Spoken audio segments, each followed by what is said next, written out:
Et salut à tous les amis, je suis ravie de vous retrouver aujourd'hui dans cette nouvelle vidéo. On se retrouve bien évidemment dans ma cuisine pour la fameuse recette de ma pâte feuilletée sans gluten. Et puis donc par la même occasion, on fera donc la frangipane. Bien entendu, vous retrouverez comme d'habitude tous les ingrédients dans la barre d'infos sous la vidéo. Si vous ne savez pas où c'est, vous regardez sous la vidéo, vous devez avoir un plus, vous cliquez sur le plus avec des petits points et vous déroulez et vous verrez, vous trouverez tout là-dedans. Bien évidemment, les proportions que je vais donner, là comme on va faire la frangipane, les proportions de la pâte feuilletée, c'est pour 2 pailles feuilletées. Donc si jamais vous voulez en faire que une, bon bah voilà, vous diviserez les proportions par 2. Alors, on va avoir besoin dans un premier temps de farine de manioc. Alors, la farine de manioc, elle a plusieurs appellations. On peut la trouver aussi sous le nom de tapioca. Vous pouvez la trouver sous forme de farine comme ça ou sous forme de billes. Vous pouvez prendre soit l'un, soit l'autre, c'est exactement le même résultat sur la recette. J'ai testé les deux, il n'y a pas de problème. Donc en fonction de ce que vous trouvez vers chez vous, vous faites avec ce que vous avez. On aura besoin de maïzena, une petite cuillère à café. Alors soit vous prenez du maïzena, soit si vous avez de la gomme goire, vous mettez de la gomme goire, c'est pareil. On aura besoin de farine de riz. Bien évidemment, nous aurons besoin de xylitol. Alors, moi j'utilise du xylitol, mais vous savez, vous pouvez aisément le remplacer par n'importe quel sucre que vous utilisez. J'ai de l'arôme d'amande amère. Alors ce coup-ci, j'ai pas trouvé le même au magasin, donc voilà. Mais par contre, c'est vrai qu'il y en a une d'entre vous qui m'a donné une super idée. C'est qu'elle, elle achète de l'huile essentielle d'arôme amer et elle m'a dit, elle mettait une goutte d'huile essentielle dans sa frangipane et que franchement c'était top. Et puis bah, pour le prix, c'était vraiment tout bénef quoi. Et je me suis dit, ouais, franchement, c'est pas con. Bon, là, je vais pas recommander tout de suite des huiles essentielles, donc presque ça me fait chier de payer aussi cher d'huile essentielle que de frais de port, donc je vais attendre un petit peu. Mais voilà, c'est vrai qu'à l'occasion, si j'en trouve de l'arôme, de l'huile essentielle d'amande amère, et ben voilà, j'en prendrai. Aujourd'hui, ben, je vais faire avec l'arôme, quoi. On va avoir besoin aussi de poudre d'amande. Alors moi, la poudre d'amande, c'est moi, je la fais, j'achète mes amandes classiques et après, selon l'utilisation que j'ai besoin, ben, je fais ma poudre d'amande avec. Déjà, c'est moins cher au kilo, franchement, c'est 1 euro, 2 euros de différence au kilo. En plus de ça, ça se conserve mieux quand elles ne sont pas encore réduites en poudre que quand elles sont déjà mises en poudre. Donc bon bref, moi voilà, je les achète non en poudre et puis après je les poudre moi-même. Voilà. On aura besoin aussi de fromage blanc. Alors, je sais qu'il y en a qui sont allergiques ou qui ont des intolérances au lactose. Donc moi, la recette cette recette que j'ai piquée à, je ne sais plus si c'était une anglaise ou bref, en tout cas, c'était pas de la France. Et ils avaient un fromage bizarre là-bas. Et ben moi, j'ai pas de fromage comme ça ici. Donc ben voilà, j'ai changé ce détail de la recette. Alors peut-être qu'à la finalité c'est pas la même. Moi j'en sais rien puisque j'ai jamais goûté l'original. Mais tester en fait. Moi à chaque fois que je vois des recettes, je vois qu'il y a des ingrédients que je peux pas manger, c'est pas grave. En fait je me casse pas la tête, j'essaye de remplacer par autre chose. Après des fois ça passe et des fois ça passe pas quoi. Mais essayez, vous avez rien à perdre les amis. Donc là, essayez de remplacer par du yaourt de soja ou des trucs comme ça qui soient vraiment, pas du yaourt qui soit liquide, quoi, vous voyez, qui soit bien crémeux, voilà, un peu plus compact. Voilà, vous voyez ce que je veux dire. On aura aussi besoin d'un œuf, mais ça, ce sera pour la fin. Et puis surtout, bah oui les amis, qui dit paille feuilletée, dit quoi? Eh ben dit beurre. Eh oui, et qui dit frangipane, eh ben dit beurre. Et donc là, il va nous en falloir du beurre, les amis. Oui. Calorique cette recette. Mais bon, c'est pas bien gras, c'est tellement bon. Mais il va falloir du beurre. Et donc, si vous n'avez pas de beurre, c'est pareil, vous stressez pas. Essayez de remplacer ça par du ghee. J'ai jamais remplacé le ghee par le beurre dans cette recette. Je ne sais pas trop ce que ça va donner. Déjà, tout ce que je peux vous conseiller si vous utilisez le ghee, c'est d'y aller progressivement quand vous mettez le gras parce que, à mon avis, il faudra mettre moins de ghee que ce que vous mettez de beurre parce que ça rend plus gras. Bref, moi c'est ce que j'ai constaté. C'est comme l'huile de coco, on ne peut pas mettre les mêmes proportions d'huile parce que ça rend pas la même chose, quoi. Donc bah testez, hein. Moi le ghee, je vous avoue, j'ai un peu de mal dans les préparations sucrées, hein, parce que je ne sens que ça. Je ne sens que ça, ouais, j'y arrive pas, quoi. Enfin, ouais, ça me chagrine comme goût, hein. Je trouve ça un peu fort, hein. Mais bon, peut-être que bah, y en a qui aiment, en fait, on a tous des goûts différents, donc essayez par vous-même. C'est comme moi, la farine de riz, et pourtant on en utilise dans cette recette, hein, mais je ne peux plus l'avoir, cette farine, je peux plus. En fait, le seul moment où je peux supporter cette farine, en fait, c'est dans cette recette. Mais franchement, la farine de riz, moi, je la sens. Même, il y en a un peu dans des préparations pour gâteaux, de machin ou trucs comme ça. Je peux pas, je la sens. Alors, il y en a plein qui diront que la farine de riz, ça n'a pas de goût, ni de machin, ni rien. Mais si, en fait, ça n'a pas de goût, mais dans son pas de goût, elle a du goût, quoi. Et moi, maintenant, je la repère de partout. Et, bizarrement, il n'y a que dans cette recette que bah, ça me pose pas de problème, je la sens pas. Bref. C'est comme ça. Donc bon voilà, tout ça pour vous dire les amis, testez, voilà, ne faites pas un blocage par rapport aux ingrédients que j'ai.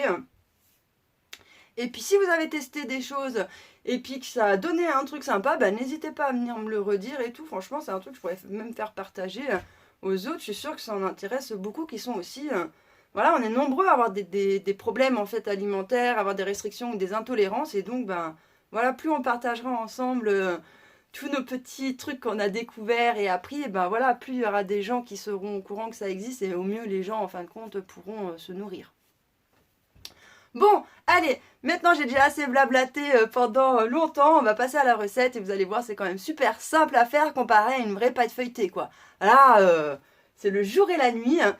Et en plus de ça vous allez voir que vraiment c'est hyper bluffant quoi. Alors bien évidemment c'est quand même pas pareil qu'une vraie pâte feuilletée hein. Mais franchement, vous allez voir que c'est hyper bluffant. Ouais, franchement, moi j'ai été agréablement surprise que sans gluten d'arriver à un résultat comme ça. Quoi. Donc bon, c'est parti, on y va. Ah, petite araignée qui se balade là-dedans. Je sais pas si vous la verrez. Allez copine, on va faire un tour. Alors déjà, ce qu'on va faire, c'est qu'on va mettre donc la farine de riz, la farine de manioc ou de tapioca et on va mettre la maïzena.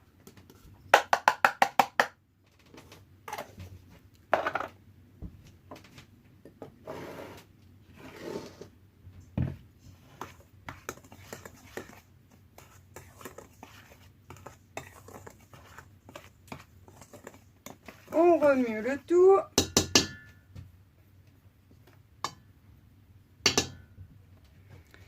Et on va mettre notre fromage blanc.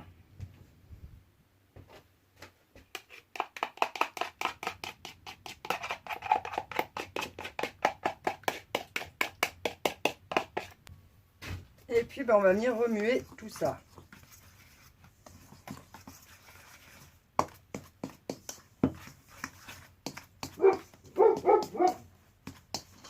Bon, bien évidemment, il y a les chasseurs. Là, on est mercredi au moment où je tourne cette vidéo. Les chasseurs sont de sortie, ils sont à fond de balle. Et donc, du coup, bah, j'ai les chiens qui sont pareils, à fond de balle. Quoi. Ils entendent les autres chiens gueuler. Ça les excite, quoi. Donc, on remue un peu grossièrement comme ça. Et après, on va venir rajouter le beurre.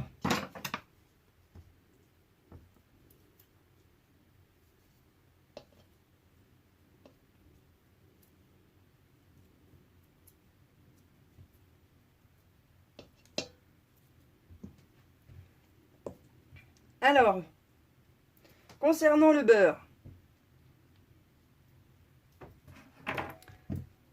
vous pouvez, pour ceux qui n'aiment pas, pour les feignants, ouais, je sais, vous inquiétez pas, hein, je sais qu'il y en a un certain nombre d'entre vous qui voient que ils ont la flemme quand le beurre est à moitié, enfin quand le beurre est encore dur comme ça, de l'incorporer à l'intérieur. Ne vous inquiétez pas pour vous. Vous pouvez faire fondre le beurre, le faire ramollir et faire la recette. Ça sera à peu près la même chose si vous n'avez pas le temps ou pas la patience de le faire. Le résultat quand même en le faisant avec du beurre comme ça, et qu'il ne soit pas ramolli, quoi, mou, fondu, c'est quand même... le résultat est un peu meilleur, quoi, on va dire. Mais voilà, sachez que si vous n'aimez pas incorporer le beurre mou comme ça, directement à la main dans la pâte, vous pouvez très bien le faire chauffer au micro-ondes ou dans une casserole. Et puis voilà, hein, on se casse pas la tête. Vous le savez, sur ma chaîne, moi j'aime pas les trucs où il y a besoin de se casser la tête. J'aime les choses qui sont simples et efficaces. Et donc là, bah allez, hein, c'est parti, hein, on va malaxer tout ça.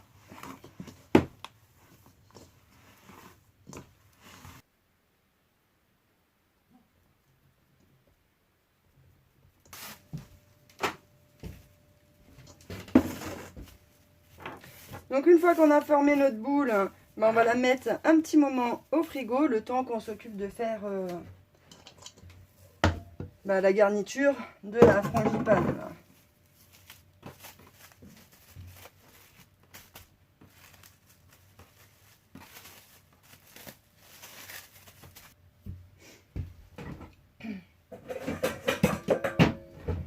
Ensuite, eh bien, on va passer à la garniture. Donc, la poudre d'amande, le sucre. On va remuer.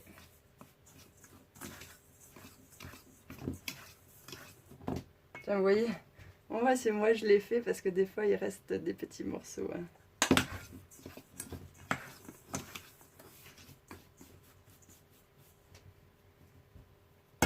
Voilà.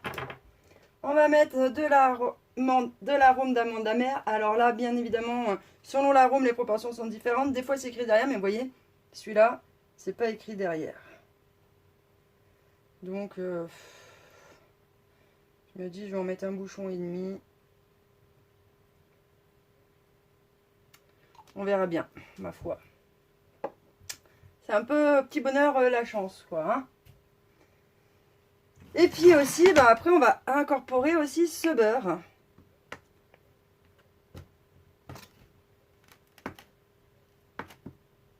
Et souvent aussi, les amis, je sais qu'en voyant le beurre comme ça, il y en a qui peuvent dire « Oh là là, c'est calorique, c'est calorique, c'est calorique ». Non, c'est pas si calorique que ça. C'est un peu dans votre tête, c'est parce que vous regardez justement les calories, quoi, et le gras, et tout ça, quoi. Moi, je fais plus attention à tout ça. Avant, j'étais un petit peu comme pas mal de nanas. De toute façon, même quand on est bien gaulé, on se trouve grosse, quoi. Donc, voilà, c'est comme ça, c'est la société. Mais du coup, comme beaucoup, j'ai été, quand j'étais plus jeune, à faire attention aux calories, aux machins et tout ça. Et en fait, même en faisant hyper gaffe à mes calories, je maigrissais pas. Mais c'est parce qu'en fait, c'est pas les calories l'importance. C'est ce que vous mangez. Mangez 1200 calories que de sucre et mangez 1200 calories que de gras ou que de beurre. Vous n'allez pas grossir du tout de la même façon. Avec le sucre, vous allez déjà beaucoup plus grossir. Donc vous allez voir que même une recette comme ça, avec grave du beurre, si vous mettez du xylitol, vous grossissez pas. Moi, je mange comme ça et j'adore me faire des choses. Moi, je mange hyper gras et tout ça. Et pourtant, vous voyez, je suis pas grosse, quoi, en fait. Donc, une fois qu'on en est là, rebelote, hein. Pouit, pouit, pouit, pouit, pouit, pouit. On incorpore. Alors, bien évidemment, pour les feignants, là aussi, si vous voulez, vous pouvez mettre le sucre et le beurre à fondre ensemble. Et après, vous incorporez tout comme ça. Le résultat, comme je vous l'ai dit, ne sera pas tout à fait le même. Mais pour les feignants, vous pouvez. Comme ça vous fait une recette vraiment hyper rapide et hyper simple à faire.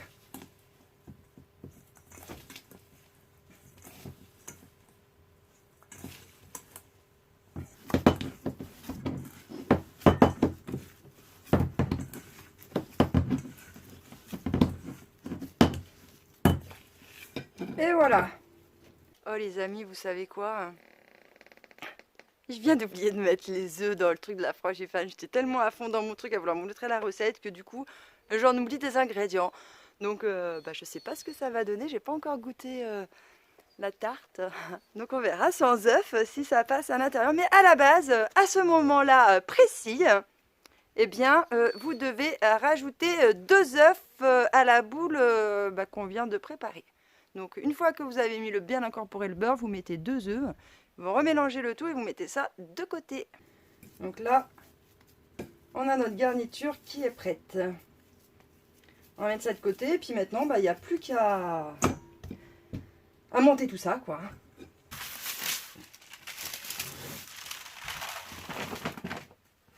Alors, on va prendre du papier sulfurisé pour étaler notre pâte, hein, parce que quand c'est du sans gluten, c'est quasiment impossible de soulever la pâte sans papier cuisson.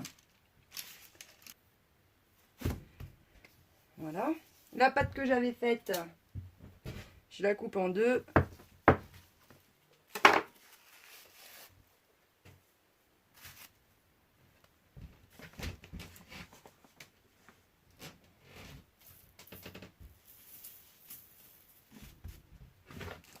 Et donc on n'hésite pas à être généreux, hein, vous voyez.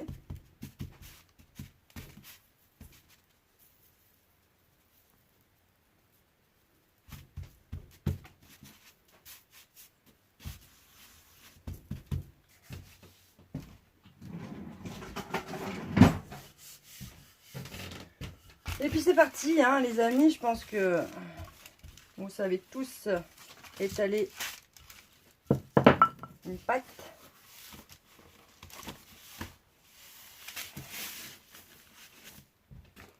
Et il ne faut pas oublier de rajouter de la farine de riz pour pas que ça accroche de trop.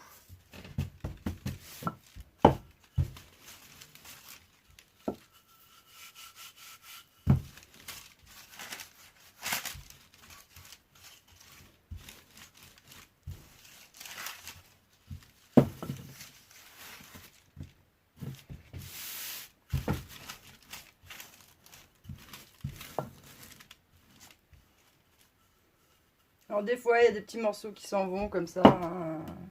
À chaque fois, j'ai le droit. De toute façon, après, on va venir rafistoler tous les petits trous. Vous voyez, hop.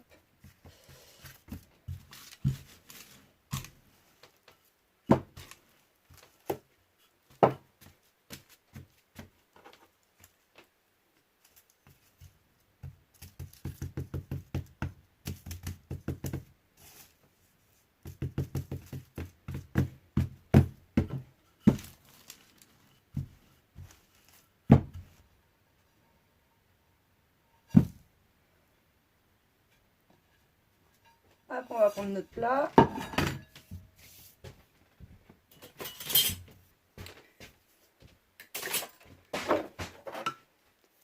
Moi, je suis désolée avec le soleil, la luminosité, ben voilà, c'est pas terrible, mais bon, tant pis. On fait avec ce qu'on a.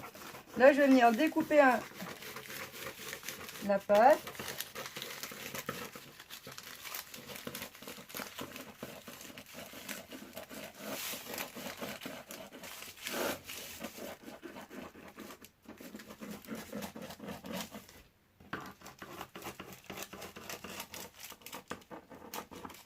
Voilà.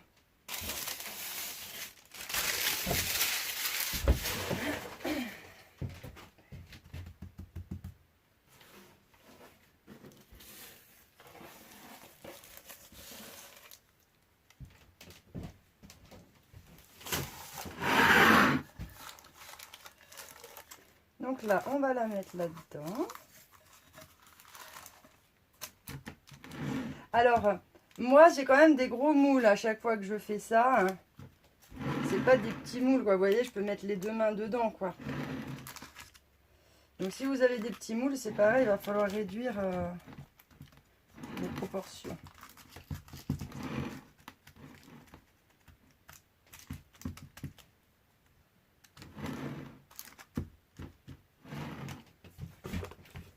Si la pâte elle colle encore, vous n'hésitez pas à rajouter de la farine de riz pour bien plaquer. Parce que sinon ça revient, quoi, ça colle au doigt.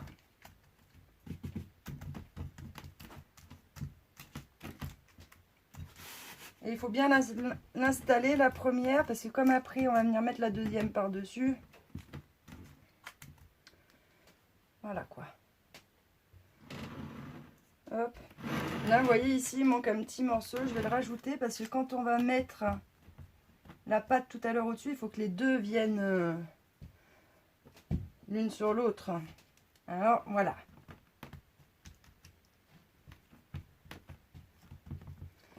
Ça pour l'instant on met de côté.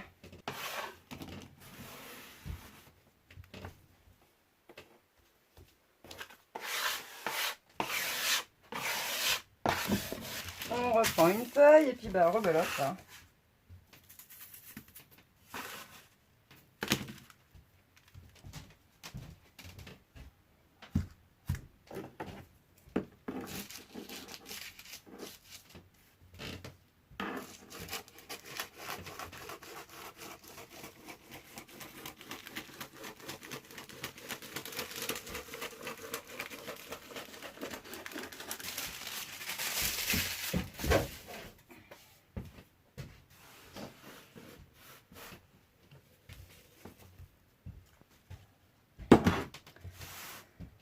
Donc voilà, j'ai ma deuxième pâte, celle-là qui est installée.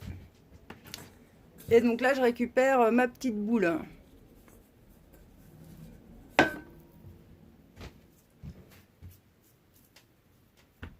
Hop. Et qu'on va venir, bah voilà, mettre là, hein, dedans. D'ailleurs, à ce moment-là, quand j'étale la boule, en fait, je me dis, mais c'est bizarre, elle n'est pas comme d'habitude. D'habitude, elle est quand même un peu plus liquide, quoi. Je me dis, c'est chelou, je comprends pas. Mais bon, c'est comme si vous voulez. Moi, ça m'arrive souvent de faire toujours les mêmes choses, mais d'avoir des résultats quand même différents. Vous voyez, il y en a, ils font toujours pareil, mais ils ont toujours le même résultat. Moi, je fais des fois toujours pareil et j'ai jamais le même résultat. Bref. Donc, du coup, je me suis dit, bon, bah peut-être que aujourd'hui... voilà, ça fait un résultat différent. Sauf que non, en fait, j'avais carrément oublié les 2 œufs, quoi. Donc bon, c'est pas bien grave. Mais voilà. Voilà. Et une fois que ça c'est fait, ben, on va venir mettre celle-là par-dessus.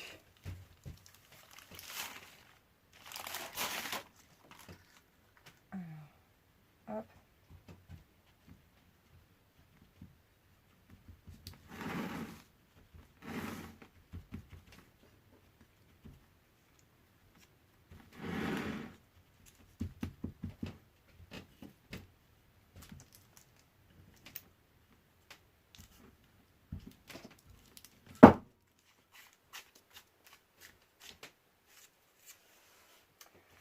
Voilà.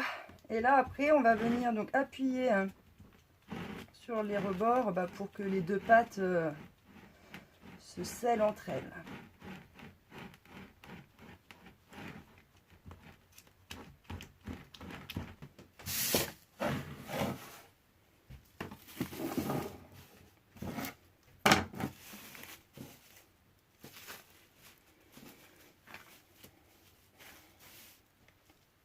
Bon, alors d'habitude, avec la pâte que je fais, c'est pour ça qu'il y a des fois je comprends pas.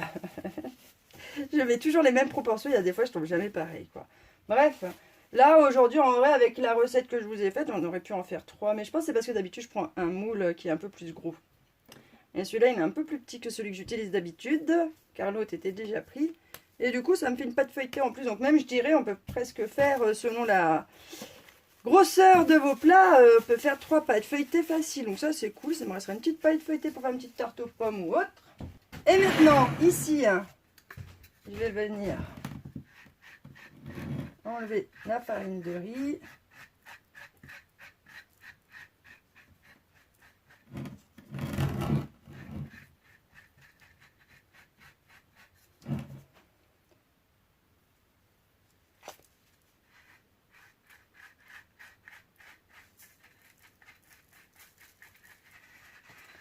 Voilà. Ensuite,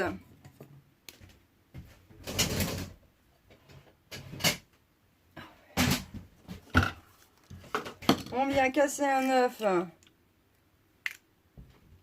Là.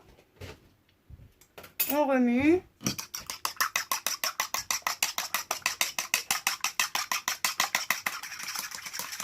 Et on le met là. Alors bien évidemment, si vous avez un reste de jaune d'œuf, vous mettez que le jaune d'œuf par exemple. Moi je mets la totale parce qu'après il me reste des blancs à droite, des machins à gauche et après je finis par y jeter quoi parce que j'y pense plus. Donc là je mets l'œuf entier, je badigeonne et roule ma poule, hein, j'ai envie de vous dire. Donc voilà, je laisse vraiment grossir après comme ça, vous allez voir, c'est magnifique.